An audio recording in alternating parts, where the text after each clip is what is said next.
Hi, welcome to Tarkett. My name is David Goff. We just finished doing the initial cleaning on an IQ Optima flooring material. Now we're going to do some dry buffing. We get asked a lot about how that procedure is done, so we're going to set that up and you're going to get to see that here in just a second.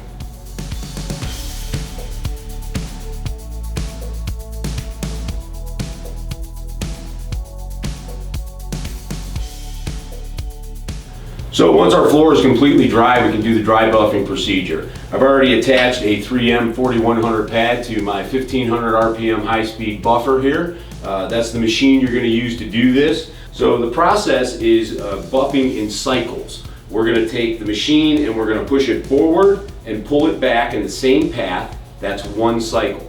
We'll move the machine over half the thickness or the width of the pad, push it forward, pull it back. That's one cycle in that path. You want to do your whole entire floor following that cycle procedure. What that's going to do is kind of raise the sheen or the gloss level of the floor slightly. It'll ease your daily maintenance.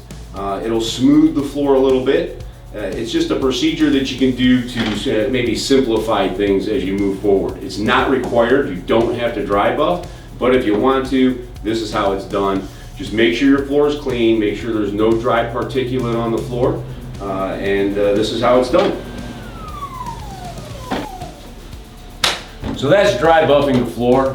Thanks for watching this video. I hope you found some value in it. Have a great day.